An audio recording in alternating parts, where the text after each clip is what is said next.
we're talking about SEO and PPC, but there are lots of other channels to distribute content and engage your buyer. And that engagement's key. You could use media partners and you can use some of the things that they're doing and magazines and online trade, whatever you want to do there to just distribute your content and your message.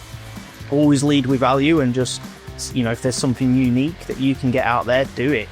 Do not overlook distribution when it comes to that. Hello and welcome to SEO Ranking's Do Follow podcast. Here we hold regular talks with SEO and digital marketing experts to discuss hot SEO topics and share actionable information with the SEO community. So subscribe to stay on top of everything going on in SEO. Today we're talking about driving real revenue with SEO, unpacking demand generation, attribution, and AI. To help us explore this topic in depth, I'm thrilled to be joined by Rennison, who is the marketing director at edays and HR absence management software. Welcome to the Do Follow podcast, Lewis. Thank you for coming on. Hello, and thanks for having me, Andrew. If you don't mind, I just want to jump right in and ask you to tell us a bit more about your journey in SEO, how you got to focus on SEO as a direct revenue driver. Yeah, 13 years now is how long I've been doing this for.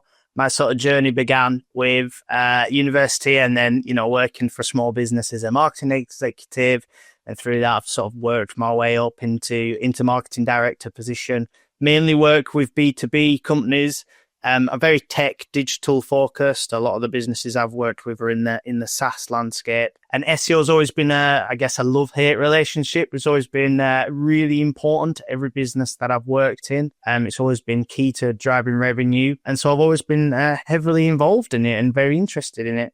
Well, finding out the best revenue channel is crucial. And sometimes it's Bing over Google. Sometimes it's PPC over organic or vice versa. And how did you discover which channels drive the most revenue to your business? This is an incredibly important question. And I think as marketers, we've got to get under the hood of what the attribution model looks like or what the attribution actually is for revenue. And so how I sort of start with this is I just try and understand what does good look like or what do we think is good? And good is usually what's driving revenue, especially in software. Working back from that, you can then start to find what's the golden channel, what's the best channel for you. Is it PPC? If it's PPC, is it Bing? Is it Google? Is it organic?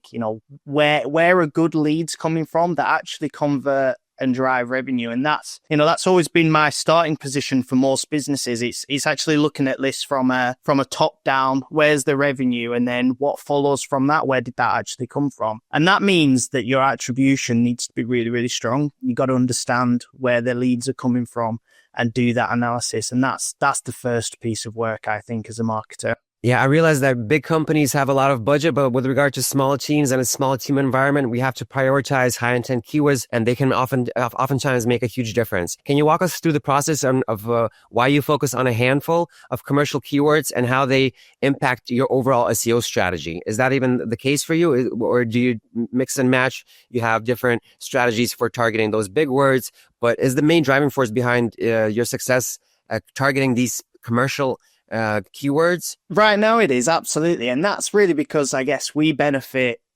from an in-market audience. So if you've got an in-market audience where there's an existing category, it's likely that there's a handful of commercial keywords that are going to drive revenue very quickly. So you've got buyers that are almost ready. And that is actually where we are right now. We focus an awful lot on that. And it's simply about understanding, the first entry pages, what those keywords are, what's driving those MQLs and those leads, then through to closed won. We focus on a handful of keywords that drive the vast majority of our SEO-based revenue. And so that might be, 25 keywords that we class as high priority. And it can be as simple as, X software. So, it might be SEO software could be one of the main drivers for you guys. And that's a mainstay in our SEO strategy. There's other things that we do that aren't as commercially focused, that are more top of funnel, out of market, kind of demand gen SEO keyword focused. But to be honest with you, that stuff is so early and so top of funnel, it doesn't drive anywhere near as much revenue for us. If you've got a business or product that's less reliant on in-market audiences, it's definitely a little bit more challenging for you because you're going to need to focus on top of funnel keywords and content marketing is going to need to be more educational based and blogs and templates and all that kind of stuff. If, like us, you're in an established category, like, for example, HR software, where people are searching this and they're ready to buy almost, then you can benefit from that. But you've got to then focus heavily on that and understand, of those 20, 25 keywords, which are the ones that you really need to be putting your spend and resource behind. So that's kind of how it works for us. And to be honest with you, if you are in market, that's a good place to start. So if you've got an in-market product, how are you showing up on those keywords that's got the most volume for something that's commercial or transactional? That would be a really good starting point. You mentioned a couple of channels like content marketing, PPC, SEO, obviously, and demand generation often involves all these channels, and they have to work in unison to provide the best result possible. And what advice do you have for aligning these channels so that they collectively push the potential customer down the funnel? Again, I think this is around the attribution of what are those channels doing for you and what's driving the revenue. So, paid and SEO, they work together a lot of the times that I see a lead come through. We measure first click and last click. And what we find is first click might be paid and last click could be organic. And so it's about understanding those two first and foremost, and those two touch points within the journey of a prospect. Once you've kind of got that, then you can see where your content strategy would fit in. Now, PPC and SEO for me is predominantly in market, and the content marketing is more middle bottom of funnel kind of stuff. So it's educational. Once someone's on the page, it's about tools and resources and guides, white papers, reports, that kind of stuff. We also use that for our out of market demand gen stuff. So if we were doing anything that's maybe outbound or with media partners, we'll be using those white papers and that content marketing for that as well. And that's then basically how the whole flywheel works for us. It's, it's in market SEO, PPC, and then the content marketing is very out of market, educational, get the very top of funnel prospects, perhaps, 6-12 months before they're even ready to start thinking about booking a demo, buying your product, starting a free trial, that kind of thing. I think that's really important to align them as well. So it's understanding, what does content marketing really need to do for you? If you're in market, content marketing can be more out of market focused, and that's excellent because you're then finding buyers that aren't quite ready, or you're going to capture them first, which is, it's a really good place to be. If you've got just out of market buyers, then your content marketing needs to be heavily focused on educational, topics, how to do this and all the kind of takeaway style blogs that you'd expect to see. I wanted to talk about a bit about PPC and SEO because sometimes they are viewed as competitors for the budget. You say that they complement each other. Could you explain how they work together in the buying journey and how you measure their combined impact on revenue? Just like maybe you can have a specific case where you push something, promote something online, just using both methods. Yeah, I mean, I love this because I think, as demand generation, sometimes the two, they fight for budget, and depending on the size of your team, you got to attribute, okay, well, last click came from SEO and first click came from paid. Who gets it? Who gets the budget? Which one do you attribute it to? I always look at first click mainly for this because I think that's then captured them first, and then what converted them is the last click. But, it's about knowing, our journey online requires multiple touch points. And so, you've got to look at PPC and SEO as complementary. And there's a specific example that I would give, which is, for example, lead management software, which is one of our our main keywords that we go after. We actually rank incredibly highly for that.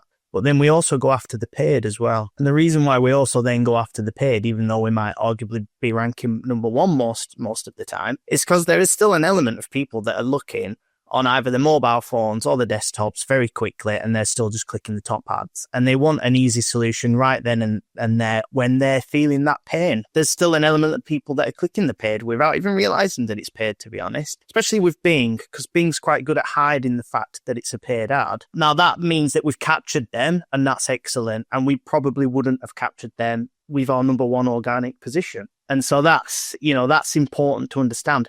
It's a little bit painful as a marketer because you would rather not be spending the money. But, the world that we live in now, with how many ads are visible on search versus organic, it's something that we've got to live with. And so I guess that's a specific example. and just try and understand what the touch points are that your prospect, is actually taking. And that's all about getting your marketing tech stack correct and digging into GA4, digging into anything else that you've got from an analytics perspective and just understanding as much as you can about your buyers and about their journey online. Because that will really help you then go, okay, we need to spend a bit more on paid, or actually we can sacrifice some paid spend and we can start pumping more into SEO efforts. Yeah, I realized that you already sort of touched on this. You mentioned the last click a couple of times with regard to attribution, but I really wanted to sort of get an understanding of your process. Maybe you could go back a couple of years when this was the first time you thought about this and how you understood that, okay, I'm going to look at the last click because it's more important, or I'm going to look at the first click, or I'm going to look at the entire journey, spanning a 6-month period before they sort of converted. Could you maybe just sort of recap how that experience went for you so that maybe our listeners can get a better understanding of what should they need to look out for, or maybe they need to understand that, okay, I need to look out for everything with regard to just, the journey? Yeah, it's a good question. I mean, this is about what data I could get hold of. And I think having a really good analytics suite or being able to dig into the data is incredibly important for understanding this. And, up until 3-4 years ago, I probably couldn't get the level of data that I wanted to get. And now I can with certain plugins and advancements in the analytics. And so I can get first click and last click. And there are tools out there that do it very, very well. Getting that information means that I can start to build a picture of when it's first click, how quickly does the last click then get impacted into conversion? And so how long is the time between first click and last click? Then you sort of build that picture and say, well, the evidence here or the data here is suggesting that it's first click that's really getting the audience and last click is just doing the last 10%. And so first click is how we're going to start to measure our ROI. I actually look at both, to be honest with you. And I will build a first click report and a last click report. Or you can do something more like linear. So you can, there might be touch points in between that you can measure. And then you start to sort of get this, let's say there's 10 touch points, you might just give 0.1 to each. And then you can start modeling it that way. It depends on what analytics you can get hold of. There's some amazing tools out there that give you some very good out of box reports that will give you first click and last click, naming a few. So, I use Salesforce with GA connector. That helps me an awful lot. My preference is HubSpot. HubSpot is excellent when it comes to being a marketer. You get that data that's very accessible right in front of you. And so if you can get that, then that's a good starting point to start digging and then use that data to then go, okay, first click is actually where we're at or last click's where we're at, depending on your buyer's journey, I think. Thanks for not just saying it depends. I realize that you mentioned that it's somewhere in there, but you gave us a really, really great answer, I think. Get the data, I think, Steve. Get the data, then make that judgment. But, the more data that you can get, don't drown yourself in it too much. But the more data you can get, the more rounded your knowledge is going to be of what that journey is for your buyer. For brands that rely heavily on organic search, do you see top of the funnel content like blog templates or free downloads as a direct influencer on revenue? Or do you have an experience that a few commercial landing pages really take care of the main heavy lifting and do the conversion work for you? If you're in market, if you've got an in-market audience and it's established category, then it's going to be the commercial keywords that are going to drive a lot of this, especially when it comes to driving revenue. Those guys, they're in market. They're probably going to book a demo fairly quickly. If you're not in market and it's out of market style audiences, then you're going to definitely need to do templates and tools and calculators and downloads and whatever else you can that's extremely top of funnel just to capture those people before they're actually in the market. And so what I see, with most of the businesses I've worked with, they've got that established category. And so it's in market. And it's commercial landing pages that are doing that heavy lifting. Again, dig into your analytics and data on this. Look at GA4, what's your first entry page? And then how does that flow across to whatever your conversion is? So your conversion might be book a demo or talk to sales. Just follow that through and just understand that a little bit more. And you can get some nice reports that are pretty much out the box for GA4 that will give you that. I've noticed that from the SEO rankings work that I've been the stuff that I've seen. So we've had free tools. I think maybe 3-4 years ago, we've been pushing free tools just to get a lot more people, cast a wider net. And now we're really actually focusing on these landing pages. But what really sort of helps us stand apart right now is doing unique research sort of, because you can't write blogs on, like top of the funnel, general topics all the time. So we just understood, well, we understood it a while back, but now we have finally the capability to have a team to do this research that will sort of stand out in search as a unique like expertise point. So I'm really good that it reflects that what you just said. It's a natural continuation of the journey. I was wondering, maybe there's like a next step. What is there anything that works better than like top commercial landing pages that really do the heavy lifting, or is this the final point? I think it's excellent that you're doing that. And for me, that blends into brand as well. So, how's SE ranking showing up online and, your thought leadership stuff, you can get analytics and data that other people aren't, and that sort of sets you apart. And I try and do that as much as I possibly can. And just to sort of go into that a little bit more, the way I would always do it is if there's someone that's established, there's a lot of research papers out there and, they come like ONS or whoever it is.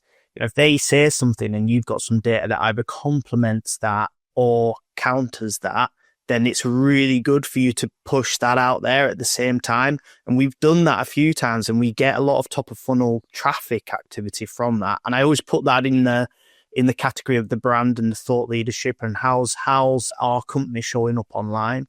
What are we known for? How you would sort of push that further. It's tough, I guess. If you're in a really competitive market, you're going to be spending a lot of your time on those commercial landing pages and those few keywords. And it's hard because there might just be those 20 keywords that you're constantly focusing on. And then, if you are, let's say in an amazing world, you are number one for everything and you've topped it out as much as you can, then you do need to start looking elsewhere to get more of those potential buyers into your website and into that, whatever your funnel may look like. That is kind of more reliant on you as a marketer to think about your buyer and what information can you offer them that's not out there. So if there's something unique like your data or research or something else that's maybe not been thought of that you think your buyer or your prospects would be interested in, then get that out there and use as many channels as you can to then propagate that. Distribution is massively overlooked. We're talking about SEO and PPC, but there are lots of other channels to distribute content and engage your buyer. And that engagement's key. You could use media partners and you can use some of the things that they're doing and magazines and online trade, whatever you want to do there to distribute your content and your message. Always lead with value and just, if there's something unique that you can get out there, do it. Do not overlook distribution when it comes to that because SEO and PPC, they got a finite audience. There's only a certain amount of people searching for some things and, you can't always rely on that to then give you the revenue that you want to drive. A lot of businesses, they every year want to drive more and more revenue. A lot of us guys in demand generation, they rely on us to try and drive that revenue. And if the audience is kind of topping out and, let's say 1 month there's 500 searches and the next month there's 400 searches, you're not going to get to the kind of number that the business wants you to. And so you do need to diversify channels and you do need to look at other ways of distributing your message. Yeah, there's even like branding stuff involved because we also, when we attend offline events, we see like a surge in people looking for our brand. Then, so it also like another factor that helps us because this is one of the like things that we do is we attend events, sponsor events, do research, and always show up every day. Like this is the main key factor. Like even if you're not doing the best possible work, if you're doing it every day, you're still gonna see the results. All right. You mentioned helping people find you online, and we have a new revenue, well, not revenue stream, but a new sort of search landscape appearing with AI, Google's AI overviews, search type of AI driven comparisons, all sorts of things, not only on Google, in ChatGPT, on Bing, everyone has their own. And I just wanted to get your thoughts on how this might impact brands' perception and organic search. I think this is massive, to be honest. I mean, if we date stamp this is the end of March. And what I've seen this year so far already is changed our SEO strategy massively. The way that your brand is showing up online is changing because AI overview is scraping, very top level information about your brand. And for us guys, we've seen reviews and, what was traditionally marketplace stuff get knocked down the search rankings, and in replace of that is an AI overview. And sometimes our competitors have been getting scraped for stuff where it says, X versus X. And that's a problem. So we've had to address that very, very quickly. And I think first thing for anyone to do as a takeaway is just to look at how AI overview is portraying your brand, and you understand those kind of searches that a prospect might be making top of funnel. So it might be like SE ranking reviews as an example, or SE ranking versus X, or my product would be X HR software versus X HR software. What's getting scraped and what's getting presented back, to a prospect, to that traffic source? Is it your competitor's comparison blog where they're saying that your product is absolutely awful and they've actually got your reviews, your features completely wrong? Or is it something else? That's what we've had to do. We've moved very quickly on this. And what we've found is actually new sources of information are getting scraped much more. So if we were to write X versus X, so like X competitor versus X being us, it ranked very quickly in AI overview, as quick as the next day, and then it started to get pulled through. And so we've done that a lot this year so far, and we've started to really show up an awful lot in AI overview, and our brand now, hopefully our perception is increasing and benefiting from this, but our brand is showing up online, way better than it was at the back end of last year, where some of our competitors were getting their blog scraped. So it's massive, and I think this has the potential for me to change things an awful lot for top of funnel buyers, or anybody that's, even just thinking about the category that we sell in. They're going to probably do at least the initial part of research and thinking, maybe just using AI overview. Whereas previously that journey would have gone into marketplaces and reviews, and they'd have looked at our sites and other sites. Now they're potentially just getting this scrape, whatever overview, whether it's ChatGPT or Google's or Bing's, whatever that is. And then they're making a judgment very quickly, shortlisting, and then maybe they'll look back next week and then just go direct to that traffic source. And I'm definitely seeing that. You also said that, for example, if you Google your brand, obviously you're going to get some result in an AI overview. But what if you Google HR software? edays always come up as an answer? Or was there a situation where you had to sort of do some work to help push it in there? And if you did do some work, what kind of work was it? Because everybody's trying to figure out what's the best approach to getting featured in these AI overviews or a similar. This is such an important question. And I think it's probably different for everybody, but for us, so HR software is the broader category for us, but it's actually absence and leave management that we want to be showing up for. And so absence management, our competitor was showing up for that as the best absence management. And we had to then write a new blog and a comparison blog that then started to get scraped within it. And that happened really quickly. And that's how we counted it. And it's actually really simple. We literally just wrote what is the best absence management software in the UK, for example. And that started to get scraped, as of today's date, that's in there. But it's still also scraping our competitor and giving that as an option. It's just now much more favorable to us, and we're showing up first. And so I think you've got to just look at those categories. How are you showing up? How's your brand being portrayed? And then what can you write that's very clear and concise, almost for the AI overview? I mean, we talk about schema and we talk about the structure of your blogs and all that kind of stuff, question and answers. Yeah, that's all stuff that kind of, as marketers and SEOs have been doing that now. So just apply those same principles to a fresh article and then see if you can get into that. And actually, if it's already scraping an old article of yours, but it's not as good, get it updated and see if you can start to maybe not manipulate it, but get it into a better position. It's very, very difficult. And I think because they are all still in test phases, the AI overviews are still very early, they're getting a lot of this wrong. I haven't seen anything consistently to suggest, okay, doing it this way would work. But the way we've been doing it is the fresh content and kind of writing back for the question and answer. And the fresh content's been getting scraped. Even if we've got old articles that historically ranked number one, it's actually the fresh content that's getting scraped and put into AI overview. And then maybe the old article is still number one, but then obviously that's below the AI overview. So, that's been working for us. Whether or not that's going to work in the future, everyone's going to have to start doing their testing and seeing what they can achieve result wise just by testing. Yeah, we've been looking at different results that we get from AI overviews and from Bing, for example. And one of the things that we've noticed is that Bing prefers newer sites as sources and Google prefers sites that are like 15 years old. But obviously it changes. So I would definitely suggest to our listeners, don't just put everything in the basket of AI overviews. Look at everything at once. Either way, you're not doing specifically work for AI overviews. You're just optimizing, doing the best possible branding work to to your company. So just definitely make sure to check other AI services once you're doing that, just to see the results in there. And one of the questions is like a more takeaway question. If a company wants to optimize SEO for revenue growth, so basically it's like a takeaway, the main points with regard to AI and everything going on, what are the first crucial steps or maybe best practices you recommend businesses adopt today to sort of get this organized properly so they don't mix anything up, start off on the right foot with regard to a source for revenue growth? I think I would always look at what's happening currently to drive revenue. So I would look, specifically at SEO and organic from a revenue driving perspective. What does that look like in your business right now? And what's driving that revenue? Is it those commercial landing pages? Is it a certain amount of keywords? Is that starting to drop off because of AI overview? Is that journey a little bit different? Is it out of market, in market? And just look at all those things, just really understanding, our organic presence is now driving X amount in revenue.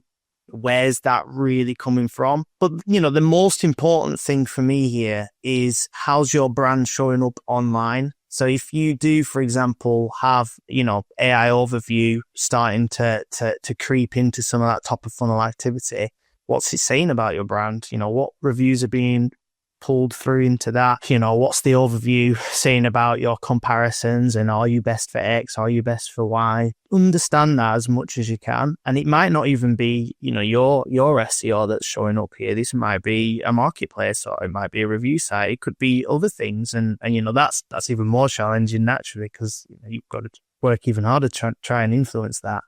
But if you can understand that, know how your brand is showing up online, and you can understand where the revenue is actually coming from an SEO perspective, then you're going to very quickly have the answers to where you should focus and what your sort of first steps should be. So your first steps might be, okay, we're ranking highly for these keywords, but not for these other keywords that are also commercial. Let's look at them first before we look at AI overview, because we think that there's more commercial opportunity in that than there is the AI overview stuff, or both if you've got a big enough team. So hopefully that's not too top level, and that gives people a bit of a takeaway, because that was quite a top level answer. It is very dependent on your business, but that's where I always start, what's actually driving revenue from an SEO perspective now, then where's the opportunity, and how is your brand showing up online? Yeah, from a business perspective, I wish there was a quick answer to this, but from a marketing perspective, I love the challenge. I love just taking on these new things, figuring out what works best. How can our listeners find you, Lewis? So follow my LinkedIn. If you just find me Lewis Rennison on LinkedIn, you should hopefully see me there. But I've also got a website, which is lewis-scott.com. And if anyone wants to make an inquiry through that, you can do. There's a form on there. I also consult for businesses that are having exactly the same challenge that we've discussed today. Great. So I'm going to do the outro and say that today, Lewis Rennison shared with us his insights on driving real growth with SEO. I hope our listeners are inspired and are already coming up with ideas on how to capitalize on these insights. Thank you, Lewis, for making the time to be here and sharing your knowledge with our community. And to our listeners, thank you for tuning in. Be sure to subscribe to the Do Follow podcast, and we'll see you in the next episode.